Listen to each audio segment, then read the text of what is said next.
നമ്മുടെയൊക്കെ ജീവിതത്തിൽ ഏറ്റവും അത്യാവശ്യമായിട്ടുള്ളൊരു ഘടകമാണ് ഹാപ്പിനെസ്, സന്തോഷം.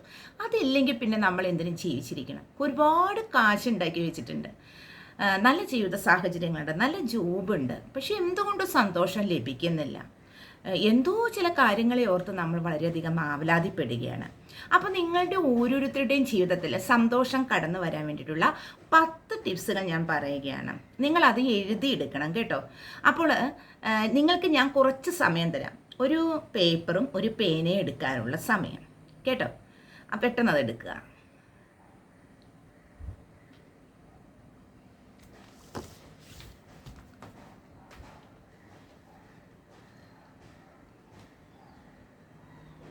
ഓക്കെ, എല്ലാവരും പേപ്പറും പേനയും എടുത്തെന്ന് വിചാരിക്കുകയാണ്. ഒരു ഡയറിയോ ഒരു നോട്ട് പുസ്തകമോ എടുക്കുക. എൻ്റെ ക്ലാസ് തുടർച്ചയായിട്ട് ഫോളോ ചെയ്യാൻ ആഗ്രഹിക്കുന്നവർ ഒരു പുസ്തകം തന്നെ എടുത്തോളൂ കേട്ടോ. അപ്പോൾ സന്തോഷം കിട്ടാനുള്ള ഒന്നാമത്തെ കാര്യം എന്നുള്ളത് ഞാൻ നിങ്ങൾക്ക് തരുന്നത് ഹാപ്പി കണ്ടെത്തുക എന്നുള്ളതാണ്. സന്തോഷം കണ്ടെത്തുക. അപ്പോൾ ഒന്നാമത്തെ പോയിന്റ് നിങ്ങൾ എഴുതിയെടുത്തോളുക, സന്തോഷം കണ്ടെത്തുക. ഇതാണ് ഒന്നാമത്തെ പോയിന്റ്. ഇനി എങ്ങനെയാണ് നമ്മൾ സന്തോഷം കണ്ടെത്തുന്നത്? പോയിന്റ് മാത്രം നിങ്ങൾ എഴുതിയെടുത്താൽ മതി കേട്ടോ, എക്സ്പ്ലനേഷൻ എഴുതിയെടുക്കണ്ട.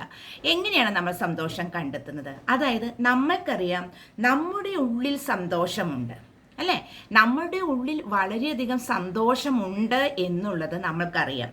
പക്ഷെ എന്തുകൊണ്ടോ നമ്മളത് കണ്ടെത്തുന്നില്ല. അപ്പോൾ എപ്പോഴും നമ്മൾ മനസ്സിലാക്കുക, നമ്മൾ മനഃപൂർവ്വം ഒരു അബദ്ധമായ സാഹചര്യത്തിൽ ചെന്ന് ചാടുകയാണ്. അവിടെ സന്തോഷം നശിപ്പിക്കുന്നത് നമ്മളാണ് അല്ലേ. അതുപോലെ ചില ചീത്ത പ്രവർത്തികൾ നമ്മൾ ചെയ്തു, പിന്നീട് അതിനെ തുടർന്ന് പശ്ചാത്തപിക്കുകയാണ്. അവിടെയും നമ്മുടെ സന്തോഷം നമ്മൾ നഷ്ടപ്പെടുത്തുകയാണ്.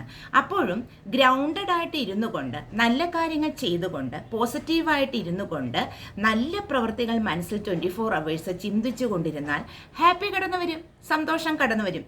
മോശമായ, ദുഃഖകരമായ, ആർക്കും ഇഷ്ടപ്പെടാത്ത ചില കാര്യങ്ങൾ ചെയ്യുമ്പോഴാണ് നമ്മളിൽ സന്തോഷം ഇല്ലാത്തത്. അപ്പോൾ സന്തോഷം നമ്മൾ സ്വയം കണ്ടെത്തുക. നമ്മളിൽ സന്തോഷമുണ്ട്.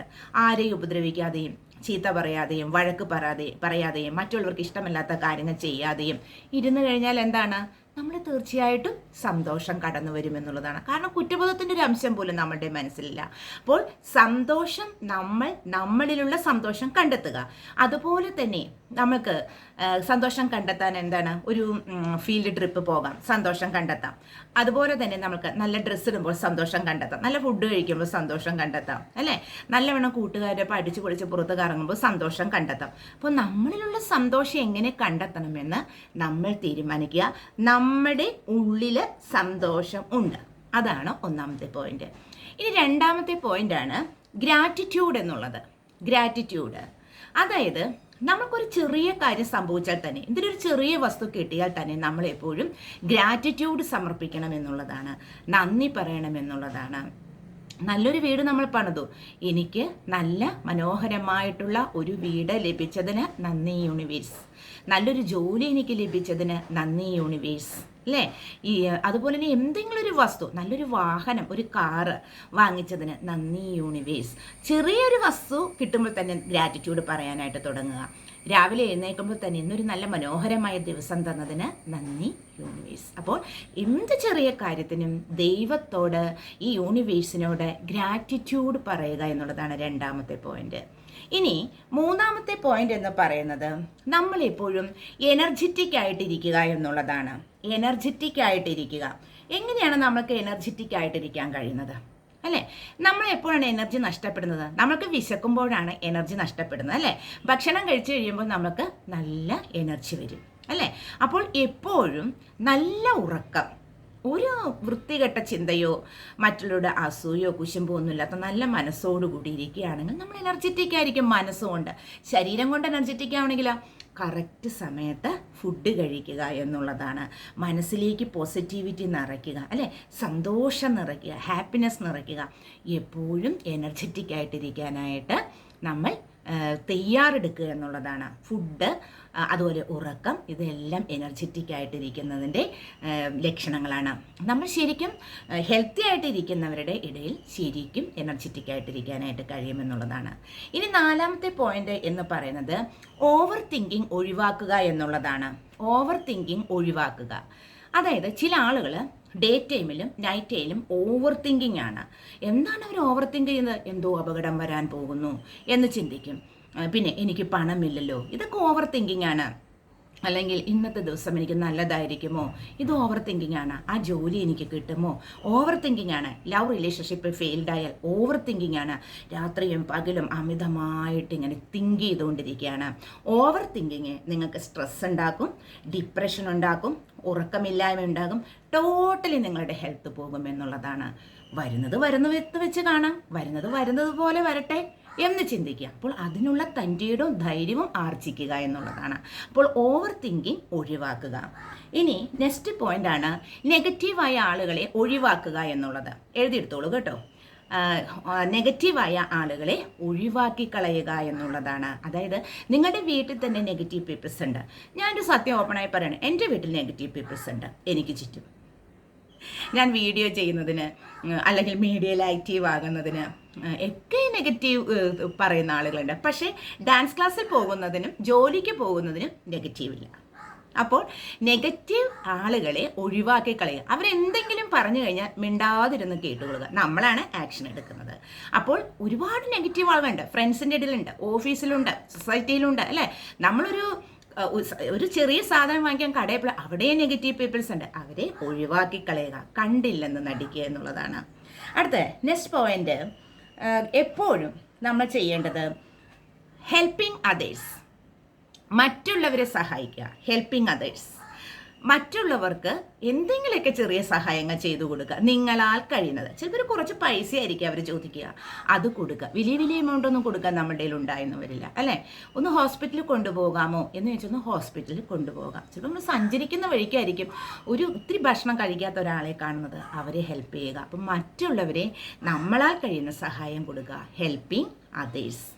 ആൻഡ് നെക്സ്റ്റ് വൺ ആണ്, നമ്മൾ എപ്പോഴും എന്താണ് എൻ്റർടൈൻമെൻറ്റിന് കുറച്ച് സമയം കണ്ടെത്തുക. അപ്പോൾ അത് ഇങ്ങനെ എഴുതി വയ്ക്കുക, മൂവിങ് യുവർ ബോഡീസ് അല്ലെങ്കിൽ മൂവിങ് മൈ ബോഡീസ്. അതായത് നമുക്ക് ചില സമയങ്ങളിൽ നമുക്ക് ഡാൻസ് കളിക്കാവുന്നതാണ്, പാട്ട് പാടാവുന്നതാണ്, മ്യൂസിക് കേൾക്കാവുന്നതാണ്, ഗാർഡനിങ് ചെയ്യാവുന്നതാണ്. ഞാൻ 1 മണിക്കൂർ ഡാൻസ് ചെയ്യും. അത് എനിക്ക് തോന്നുകയാണ് ഈ ഡാൻസ് ചെയ്യാം എന്ന് പറഞ്ഞാൽ മ്യൂസിക് ഇട്ടിട്ടാണ് ഡാൻസ് ചെയ്യുന്നത്. അപ്പോൾ ഡാൻസിങ് നമ്മൾക്ക് വളരെയധികം അത്യാവശ്യമാണ്. നമ്മുടെ മനസ്സിൽ സന്തോഷം നിറയാണ് ഡാൻസിങ് എന്ന് പറയുമ്പോൾ, അല്ലേ? നമ്മുടെ ബോഡി മൊത്തം മൂവ് ചെയ്ത് നല്ല നല്ല ഡാൻസുകൾ ചെയ്യുക. അപ്പോൾ ഡാൻസിങ്, അതായത് ബോഡി മൂവ്മെൻറ്റ്സ്, ഇത് ഹാപ്പി കിട്ടാനായിട്ട് വളരെ നല്ലതാണ്. ഫ്രണ്ട്സിൻ്റെ കൂടെയൊക്കെ ഡാൻസ് ചെയ്യാം, അല്ലെങ്കിൽ ഫ്രണ്ട്സിനെയൊക്കെ സംഘടിപ്പിച്ച് വൈകുന്നേരം 1 മണിക്കൂർ ഡാൻസ് ചെയ്യാം. സൂംബ ക്ലാസ്സിൽ പങ്കെടുക്കുന്നവരുണ്ടാകും, അല്ലേ? അപ്പോൾ അതൊക്കെ വളരെ നല്ല കാര്യങ്ങളാണ്. അപ്പോൾ dancing and moving our bodies. And the next point, forgiveness. എന്ന് പറഞ്ഞാൽ ക്ഷമിക്കാനുള്ള കഴിവ്. ആളുകളില്ലാത്ത ഒരു ഘടകമാണത് ഫോർഗീവ് എന്നുള്ളത്. എന്ത് ചെയ്ത് ക്ഷമിക്കില്ല. മറ്റുള്ളവർ ചെയ്ത കുറ്റങ്ങൾ, തെറ്റുകൾ എല്ലാം ഇങ്ങനെ മനസ്സിൽ വെച്ചുകൊണ്ടേയിരിക്കും. എങ്ങനെയെങ്കിലും അവനോട് പ്രതികാരം ചെയ്ത് സാറ്റിസ്ഫാക്ഷൻ നേടുക. പക്ഷേ അവരെന്ത് ചെയ്താലും ക്ഷമിച്ചേക്കുക എന്നുള്ളതാണ്. എന്നോട് ഒരുപാട് ദ്രോഹങ്ങൾ ചെയ്ത ആളുകളുണ്ട്. പക്ഷെ ഞാൻ അവരെ അങ്ങ് മറന്നു കളഞ്ഞു, ശ്രദ്ധിക്കാറ് പോലുമില്ല. അവർക്ക് ക്ഷമ കൊടുത്ത് നേരത്തെ പറഞ്ഞു വിട്ട് കഴിഞ്ഞു. പിന്നെ ഞാൻ അവരെ പറ്റി ചിന്തിക്കാറില്ല എന്നുള്ളതാണ്. അപ്പോൾ ഫോർഗീവ്നെസ്, ക്ഷമിക്കുക എന്നുള്ളതാണ് ഏറ്റവും ഇമ്പോർട്ടൻ്റ് ആയിട്ടുള്ള കാര്യം. അടുത്തത് ഹാപ്പി അഫർമേഷൻസ്. അതായത് നമുക്ക് സന്തോഷം തരുന്ന അഫർമേഷൻസ് പറയുക. നമുക്ക് ഇങ്ങനെ പറയാം, നമുക്ക് സന്തോഷം തരുന്ന പണമാണല്ലോ ഇന്നത്തെ കാലത്ത് ഏറ്റവും അത്യാവശ്യമായ ഘടകം. പണമാണ്. പണമില്ലാത്ത സ്ഥലത്ത് സ്നേഹമില്ല, റിലേഷൻഷിപ്പില്ല, അല്ലേ? നമുക്ക് ആ പണം വേണം. അത് ഏറ്റവും ബേസിക്കാണ് മനുഷ്യനെ സംബന്ധിച്ചിടത്തോളം. എന്താണ് ഏറ്റവും അത്യാവശ്യമായ ഘടകം എന്ന് ചോദിച്ചാൽ ഞാനിപ്പോൾ പറയുന്നത് പണം എന്നാണ്. നേരത്തെ പറഞ്ഞുകൊണ്ടിരുന്ന സ്നേഹമാണെന്നാണ്. പക്ഷെ അതൊന്നുമല്ല. പണത്തിൻ്റെ മുമ്പിൽ പണം വേണം എന്നുള്ളതാണ്. അപ്പോൾ ഹാപ്പി അഫർമേഷൻസ് പറയുക. എന്താണ് ഹാപ്പി അഫർമേഷൻസ് പറയുക? അതായത് എനിക്ക് എൻ്റെ കയ്യിലേക്ക് കുറേ പണം ഒഴുകി വരുന്നു, താങ്ക് യു യൂണിവേഴ്സ്. പണം കേൾക്കുമ്പോൾ വളരെയധികം സന്തോഷം, അല്ലേ? ആ അഫർമേഷൻ നല്ലതാണ്. അതുപോലെ പറയുക, എനിക്കൊരു നല്ല ജോലി കിട്ടിയതിന് സന്തോഷം, അല്ലേ? Happy thank you universe. നല്ലൊരു അഫർമേഷനാണ്, അല്ലേ? അല്ലെങ്കിൽ ഞാൻ അടുത്ത ദിവസം തീർച്ചയായിട്ടും ഒന്ന് പുറത്തു പോകും, എനിക്ക് ആവശ്യമുള്ള സാധനങ്ങളെല്ലാം ഞാൻ പർച്ചേസ് ചെയ്യും, എനിക്കതിന് സമയം കിട്ടിയതിനും അതിന് സാധിച്ചതിനും നന്ദി യൂണിവേഴ്സ്. കണ്ടോ, ഹാപ്പി അഫർമേഷൻസ് അല്ലേ? സന്തോഷം നമുക്ക് പകർന്നു തരുന്ന ഹാപ്പിയായ അഫർമേഷൻസ് പറയുക എന്നുള്ളതാണ്. ചില അഫർമേഷൻസ് വളരെ നല്ലതാണ്. ഐ ആം ദി ബെസ്റ്റ്, ഞാനാണ് ഏറ്റവും ബെസ്റ്റ് അല്ലേ? അതുപോലെ തന്നെ എന്താണ് പറയുന്നത്? ഐ ആം പോസിറ്റീവ്, ഞാൻ പോസിറ്റീവാണ് അല്ലേ? I am a good person, ഞാനൊരു നല്ല പേഴ്സണാണ്, എനിക്കിതൊക്കെ ചെയ്യാൻ കഴിഞ്ഞല്ലോ, വാവ്. അതുപോലെ തന്നെ നമുക്ക് പറയുക അമേസിങ്, എനിക്ക് നല്ലൊരു ഹാപ്പി അഫർമേഷൻസ് നമുക്ക് പറയാവുന്നതാണ്. അപ്പോൾ നിങ്ങൾക്ക് ഇന്ന് പറഞ്ഞു തന്ന പോയിന്റ് എന്താണ്? ഹാപ്പി നമ്മളിൽ തന്നെ കണ്ടെത്തുക, അതുപോലെ തന്നെ ഗ്രാറ്റിറ്റ്യൂഡ് പറയുക, ഓവർ തിങ്കിങ് ഒഴിവാക്കുക, നെഗറ്റീവ് പീപ്പിൾസിനെ കളയുക, അതുപോലെ തന്നെ ഡാൻസിങ് ചെയ്യുക, ഹെൽപ്പിംഗ് അതേഴ്സ് മറ്റുള്ളവരെ സഹായിക്കുക, ഫോർഗീവ് ചെയ്യുക ക്ഷമിക്കുക, എനർജറ്റിക് ആയിട്ടിരിക്കുക, ഹാപ്പി അഫർമേഷൻസ് പറയുക. ഇനി അതുപോലെ തന്നെ ഏറ്റവും ഇമ്പോർട്ടൻ്റ് ആയ ഒരു കാര്യമുണ്ട്. എന്താണെന്നറിയാവോ? വളരെ വളരെ ഇമ്പോർട്ടൻ്റ് ആയിട്ടുള്ളൊരു കാര്യമാണ് പറയാൻ പോകുന്ന ലാസ്റ്റ് പോയിൻ്റാണ്. അതായത് നമ്മുടെ ജീവിതത്തിൽ എന്ത് സംഭവിച്ചാലും എന്തൊക്കെ നടന്നാലും നമ്മൾ ആ കാര്യം ഉൾക്കൊള്ളണം എന്നുള്ളതാണ്. അതായത് നമ്മൾ തീർച്ചയായിട്ടും അത് ഉൾക്കൊള്ളണം. ഇന്ന കാര്യം ഇന്ന പോലെ സംഭവിച്ചു കഴിഞ്ഞു, വളരെ സങ്കടകരമായിട്ടുള്ള ചില അവസ്ഥ വരാറുണ്ട്. നമുക്ക് ഏറ്റവും ഇഷ്ടപ്പെട്ട ആളുകൾ നമ്മളിൽ നിന്നും ഗുഡ് ബൈ പറഞ്ഞു പോയി, അത് ഉൾക്കൊള്ളുക. ചില ജോബ് നമുക്ക് ലഭിച്ചില്ല, വളരെയധികം ആഗ്രഹിച്ചതാണ്, അതും ഉൾക്കൊള്ളുക. അതുപോലെ ചില ആളുകൾ, വേണ്ടപ്പെട്ട ആളുകൾ മരിച്ചുപോയി അല്ലേ, കുറച്ച് കഴിയുമ്പോൾ നമ്മളതിൽ നിന്നൊക്കെ റിലീവ് ആകും, അതും ഉൾക്കൊള്ളുക. അപ്പം നമ്മുടെ സറൗണ്ടിങ്സിൽ എന്ത് നടന്നാലും അത് ഉൾക്കൊള്ളുക എന്നുള്ളതാണ്. അപ്പോൾ 10 പോയിൻറ്റ്സ് ഞാൻ നിങ്ങൾക്ക് പറഞ്ഞു തന്നിട്ടുണ്ട്. ഇത് നിങ്ങൾ എഴുതി വെച്ചു എന്ന് വിചാരിക്കുന്നു, 1 by 1 ആയിട്ട്. ഇത് ഓരോ ദിവസവും ഈ നോട്ട്സ് എടുത്ത് നോക്കിയിട്ട് ഇതൊക്കെ ഞാൻ ചെയ്യുന്നുണ്ടോ എന്ന് പരിശോധിക്കുക. ഞാൻ നിങ്ങൾക്ക് തരുന്നത് 1 മന്ത് അല്ലെങ്കിൽ 21 days ആണ്. ഈ 21 daysനകം വളരെയധികം മാറ്റം നിങ്ങൾക്ക് വരും. ഓക്കെ, അടുത്ത ക്ലാസ് നല്ല സൂപ്പർ ക്ലാസ്സാണ്, മിസ് ചെയ്യാതെ ക്ലാസ് കാണുക. എന്നെ സബ്സ്ക്രൈബ് ചെയ്യുക, ലൈക്ക് ചെയ്യുക, കമൻറ്റ് ചെയ്യുക. എനിക്ക് ഫുൾ സപ്പോർട്ട് നിങ്ങൾ തരണം കേട്ടോ.